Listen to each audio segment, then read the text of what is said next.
The topic for today is From Data to Dollar, AI's role in the modern GTM stack. And I know that it explicitly says AI, but this would be less about AI and more about the engineering part of the GTM stack. How can you engineer on the back end to build your GTM for efficiency? Let's get started. Before I actually start the talk, who I am, who am I, what's my journey, or in other words, why the fuck should you listen to me, right? Super important. Firstly, I built GTM systems for many companies. The names of the companies or the number of companies are not that important. What is important is that these companies come from different sectors, different scales, different revenue sizes. So I understand all different types of companies. There's lots of data cleanup I've done in the process, lots of inbound as well. But the key metric I like to highlight is that I have ran 90 plus outbound motions in the process across email, LinkedIn, lots, even Reddit for that matter. And I've generated more than $5 million in pipeline, right? Not so much in actual revenue, but $5 million plus in pipeline. And I have VC exposure as well. I have worked at Servin Ventures, which is a $600 million enterprise tech VC. And I've also worked at Hashed Emergent, which happens to be South Korea's biggest Web3 fund. And why that is relevant is because, again, working in the VC world gives you a good understanding of the startup world, what actually brings in revenue, because when we often work at a startup, it can very easily be an echo chamber for us. But when we're working on the other side of the table, it helps you understand what actually makes money. And fourth, I've been super fortunate, apart from being here in this room with all of you beautiful people. Apart from that, I've also been fortunate in my life to have worked with what I feel are three very important tech frontiers in the past 10 to 15 years, which is first, I was a data scientist at IBM for 2 years.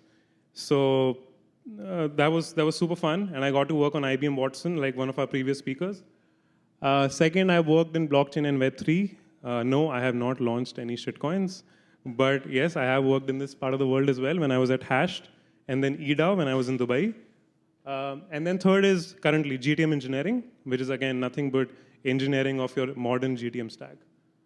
And as he also mentioned that I've been an early user of many tools. Clay was one of them. I spoke actively with the founders before Clay was hip, was mainstream, when it was only, I think, $30 million valuation. Now it is 3.1 billion.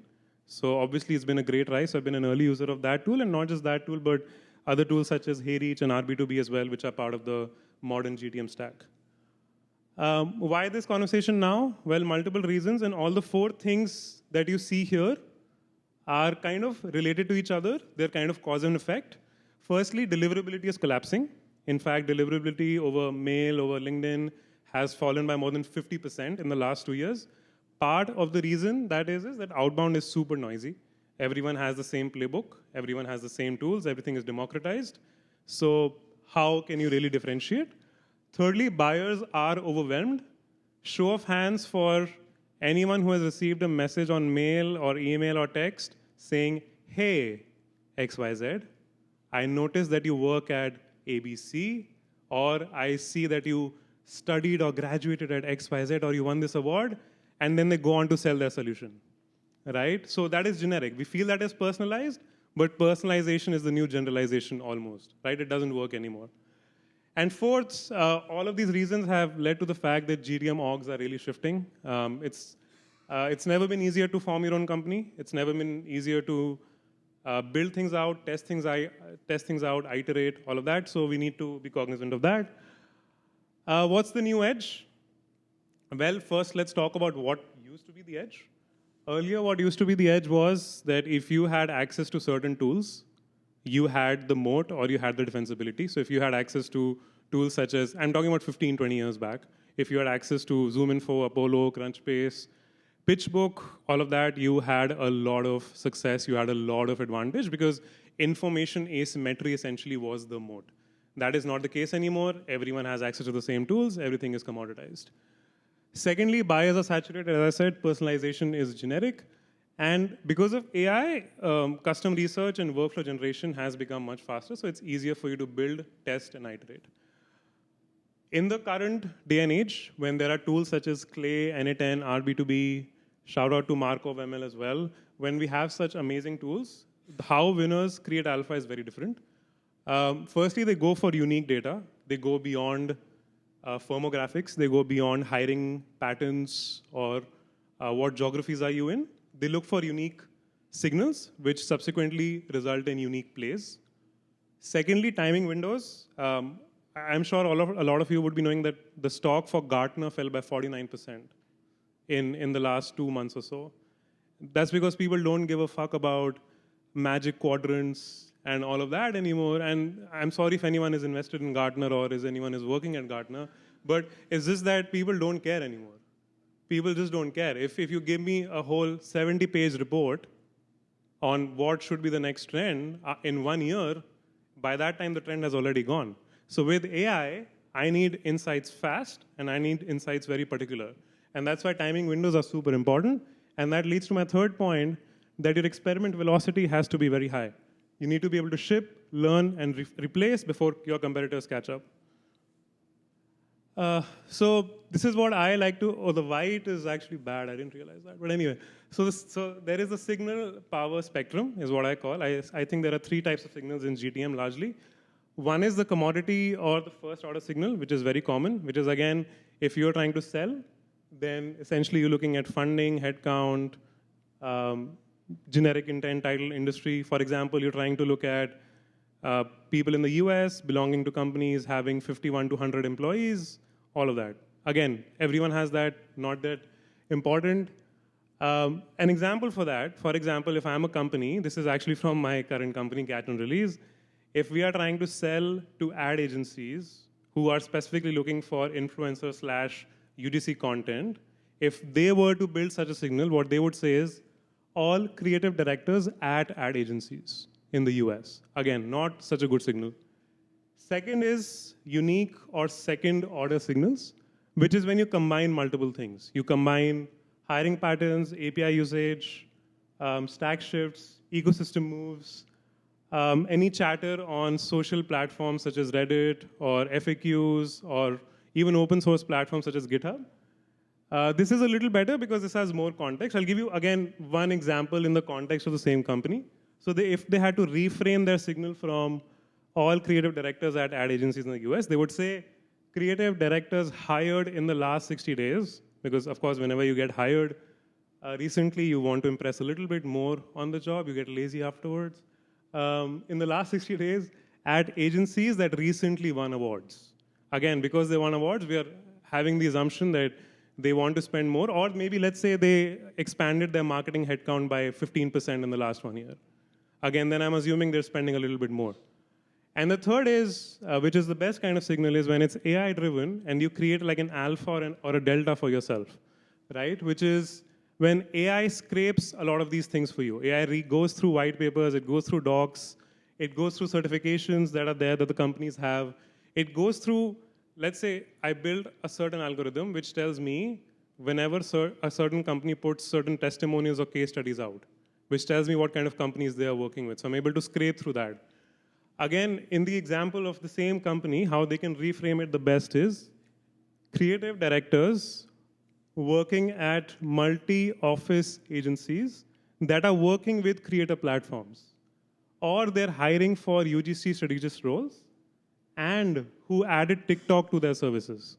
Again, if I know all of this, so what will happen with this signal is I'll probably have like 1,000 companies. I'll probably have like 200, 300 through this, and I'll probably have like 50 or 60 through this. But those 50 or 60 would be so high intent for me, or it's kind of tier 1 for me, that then afterwards I can go for tier 2 and tier 3. By the way, feel free to stop me at any point of time if you have any questions.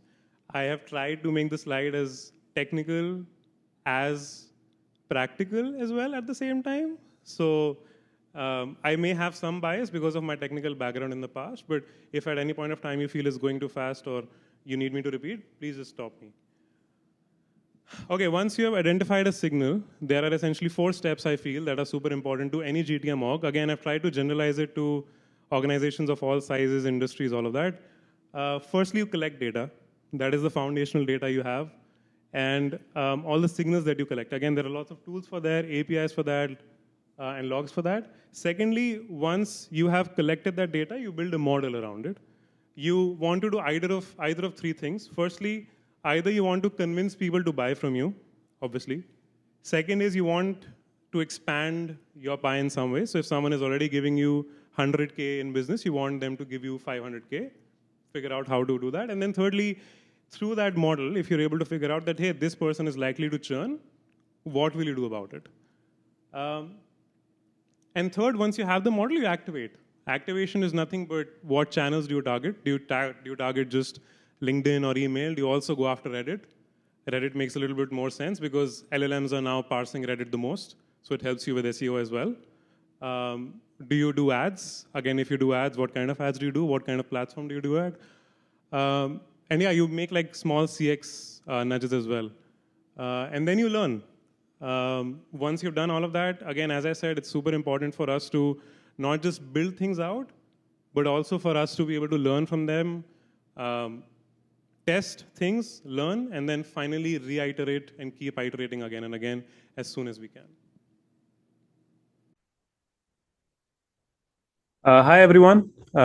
So the framework which I just discussed, in this video, I'm going to show you a live example demonstrating that. The reason I am not doing this in person is because we may be short of time and there may be some technical, unforeseen glitches. So just to account for that. So let me quickly share my screen. Yeah.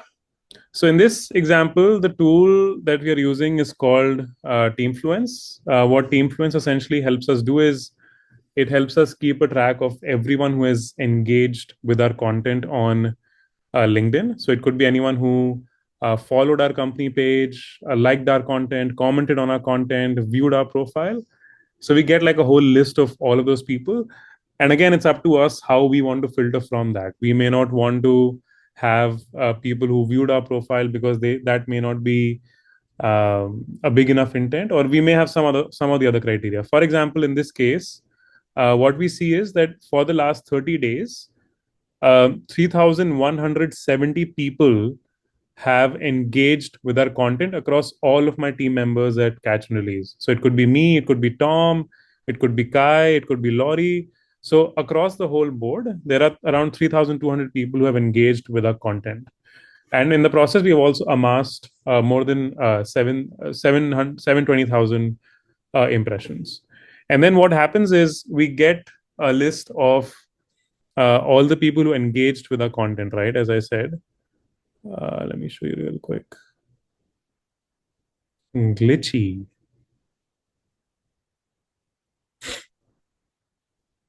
Yeah, so as you can see, I got a list, and this is sorted by the newest reaction or the newest engagement. So I know that, for example, there is, I don't know, Emily Gale, who's working at Apple in the global brand marketing team, who reacted with a post.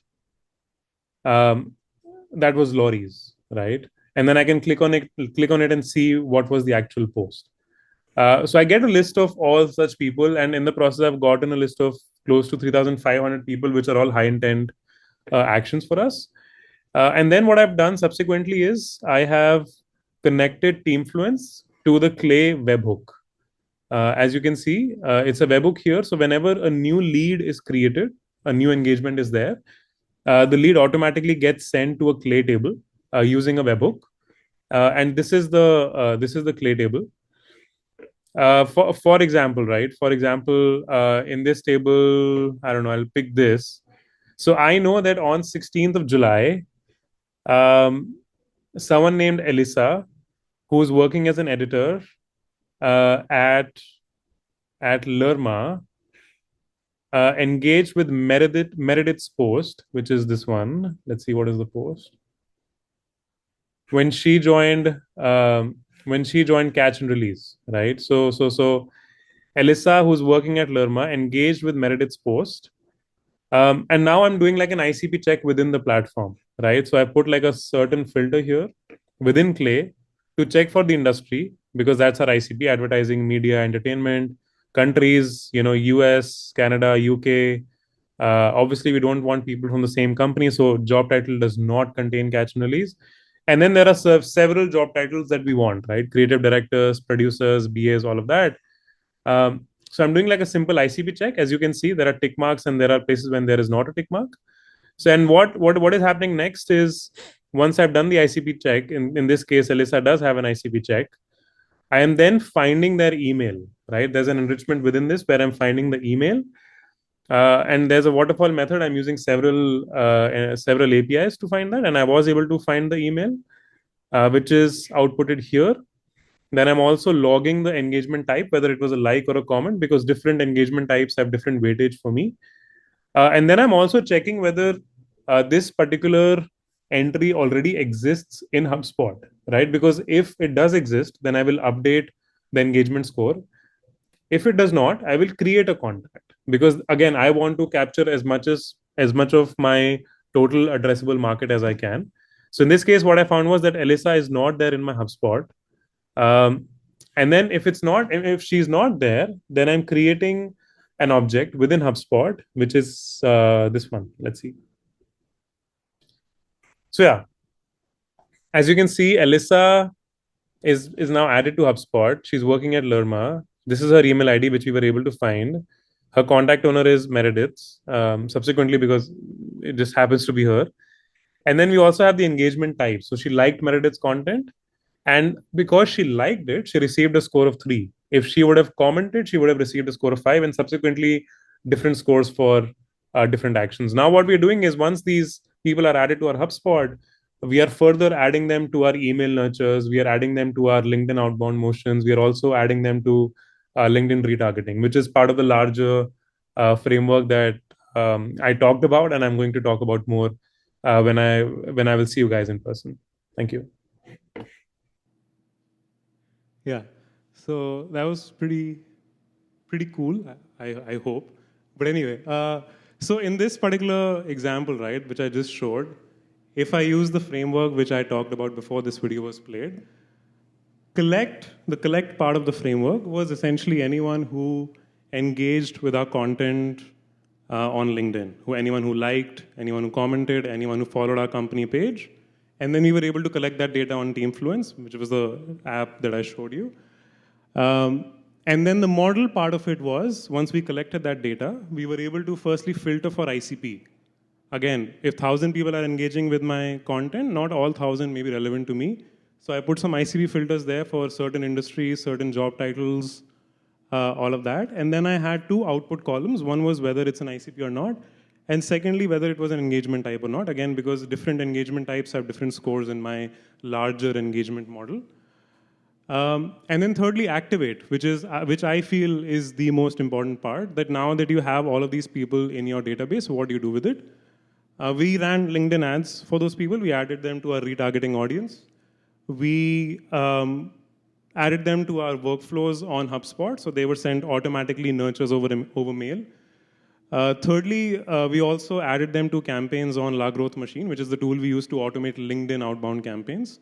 So what I'm trying to say is that this was completely automated. We got around 3,500 leads from that. We also managed to have at least 300 to 320 conversations from those many people, right? Just adding them to our nurtures, adding them to our ads.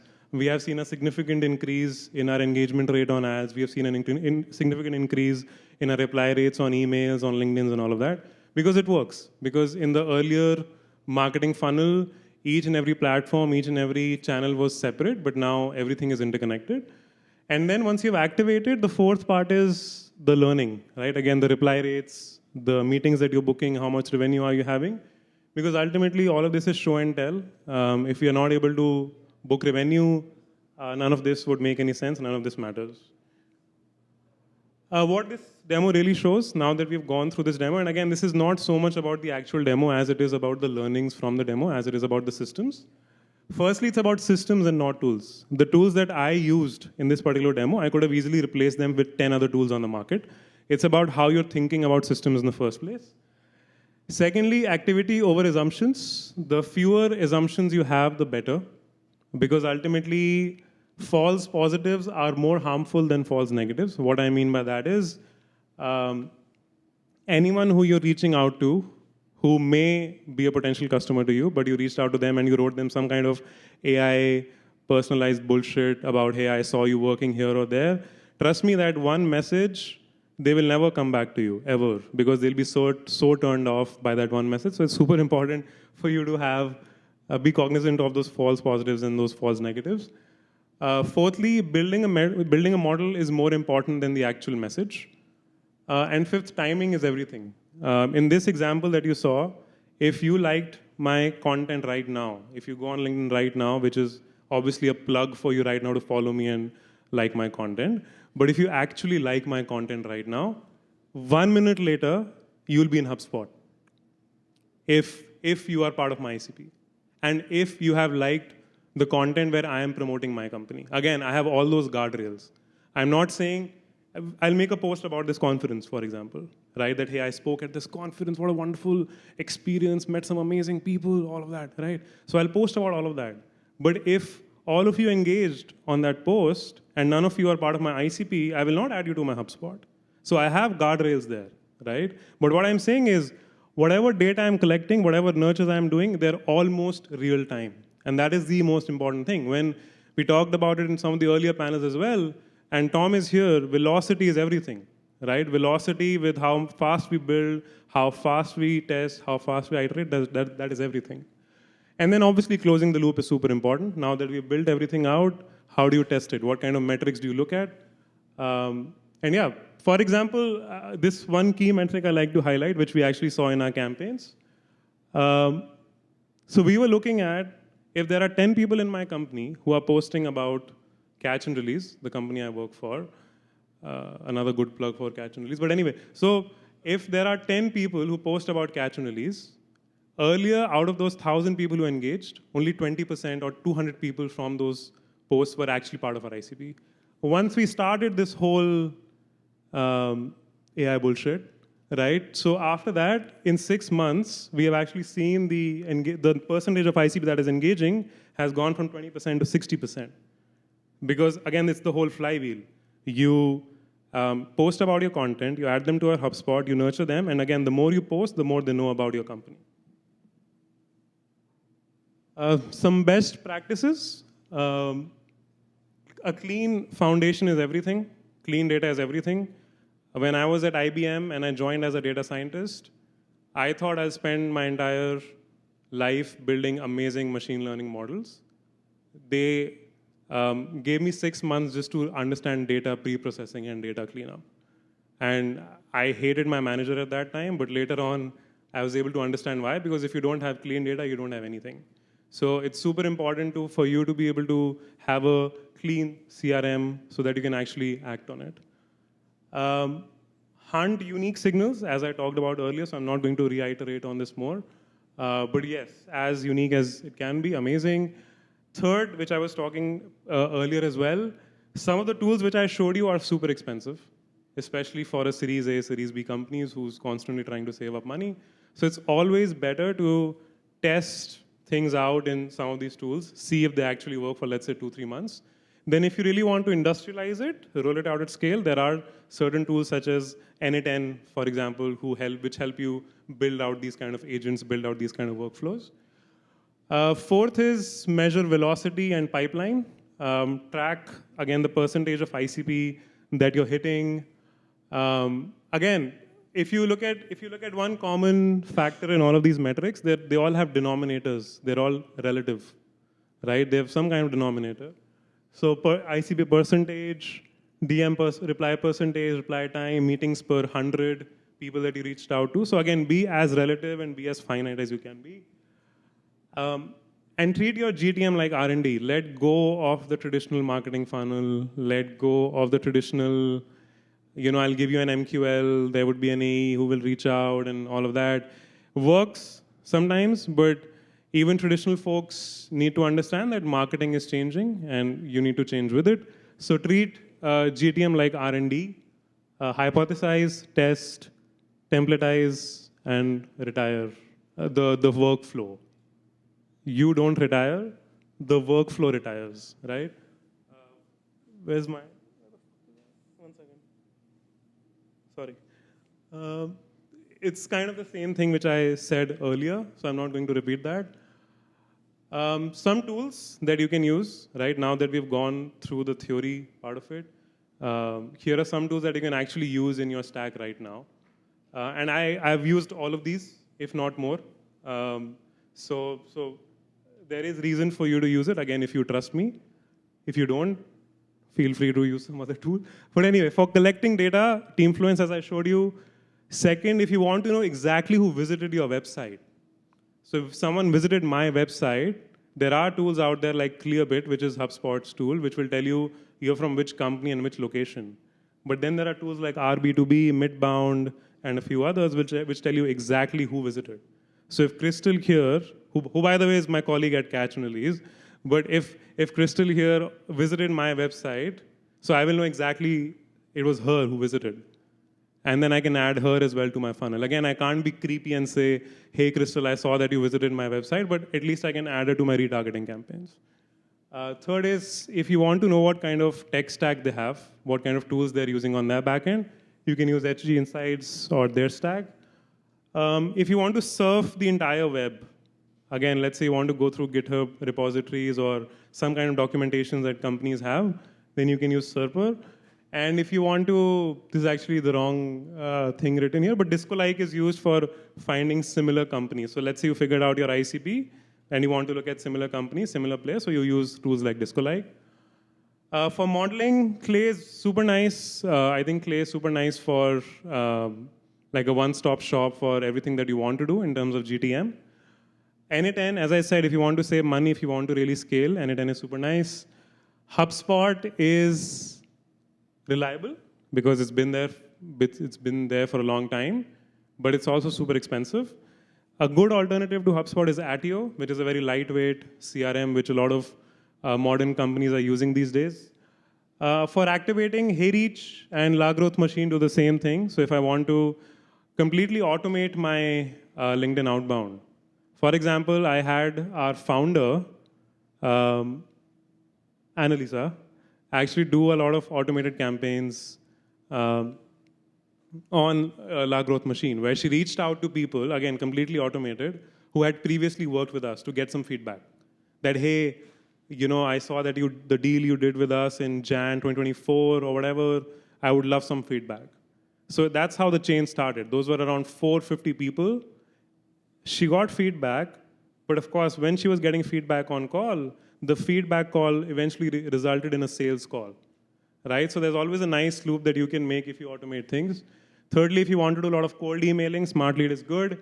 LinkedIn ads for retargeting. And I cannot emphasize on the last part enough. We are getting so obsessed with digital GTM, AI GTM. There is nothing currently that is beating in real life experiences. And I like to talk about this example. It's called a company called Delve. They're a YC company, I think. So they recently raised a round, right? And what they did when they raised a round was they reached out to every other company that raised a round, and they sent them a doormat, right? So for example, they reached out to Origami. They sent them a doormat. And they said, your shoes look good. Do your SOC, I think that's a security protocol, right? Yeah, socks. Yeah. Oh, I didn't know that. Thanks. So do your socks too? So this was unmissable, right? Like, think about it. You're receiving so many LinkedIn messages, so many emails, and I'm sure you're spending a ton on staffing, on tools, on the time that you're spending, the effort that you're spending. What if you could use all that money to actually build campaigns like that, in which you give them in real life? And then for learning, for actually doing the testing and learning and the results, HubSpot and Attio, again, great CRMs for everything integrated. NIIT, if you want to, again, spend a little bit more time on the engineering part of it, but cheaper, much cheaper. Looker is a wrapper around Google Analytics. So anyone who's visiting your websites, and let's say you want to make a dashboard of how many impressions you have, how many visitors you have, all of that. So Looker is super nice for that. And I was just speaking to Adrian? Adrian is the new guy at Superset? Adrian? Yes. Yeah, Adrian. Yeah. So I was speaking to Adrian, and Adrian showed me this amazing apps he built on Lovable and Cursor. And that's what we were discussing, that if you know, you don't need to be a techie, you don't need to come from a tech background at all. If you know tools such as Lovable and Cursor, you can spin up analytics dashboards in minutes or hours. You don't need to spend, if you're not scaling, again, my assumption here is you haven't scaled yet, then you can build these kind of tools in HubSpot as well. Okay, last slide. Thank you so much for listening so far. Who you need if you are in the position of hiring. You need me, hire me. Or who you need to become if you are a person like me, right? Firstly, in terms of skills and outcomes, you need someone who has systems thinking, again, so not so much about tools, who can actually understand systems and startups. Secondly, technical fluency, it helps. Ultimately, marketing used to be a creativity game, now it's a tools game, largely, I feel. That's why marketing tech as an industry is also evolving so much. Thirdly, signal curiosity. Again, it comes from a deep domain knowledge. So if, let's say, someone who has deep knowledge in retail, so you're likely to pick up on certain cues. You may be a marketing or sales veteran, but you won't be able to pick up on those cues. Fourthly, more of an operator mindset, where again, you're able to think of GTM as R&D. You're able to ship and iterate and hypothesize. Creative ops, if you're working, all of us here are working at startups, right? So you'll always have some constraints. Either your founder does not agree with you, or you have budgetary constraints, or geographical constraints. So how do you really work with those kind of constraints? Because we are not working for Google or Microsoft, where we have per se infinite supply of resources, right? We have constraints. And fifth, revenue and business understanding. This is what I learned during my MBA. There is this thing called business model and business concept. For example, for McDonald's, business concept is selling burgers. Business model is real estate, right? The real money that they actually make is from real estate and selling soda. The most margin they have is on soda. They have hardly any margins on burgers. So you need to understand what your business concept is and your business model is, or the person you're hiring needs to understand that. How to get there? Get your hands dirty. There is no alternative to that. There is no theory. You can read up 100 blogs on Substack. Oh, cool. I'll just take one more minute. Yeah, learn by building. Master the stack. Start with Clay. That's a good place to start. Template your wins. Whatever you think works for you, actually make a template out of it so that you can use it in the future. Iterate publicly. There is this whole movement called build in public. I love that, especially for founders. Like, actually showcase your losses. Showcase what you're doing in the background. We are so obsessed with shipping the final product. Show the process. If you're trying to build something, make a small Loom video for like 10 minutes what you're trying to do. People will love that a lot more than you showing the actual output. And where you can learn, Clay community is there, RevOps groups. There are lots of people on LinkedIn who are building. And yeah, thank you.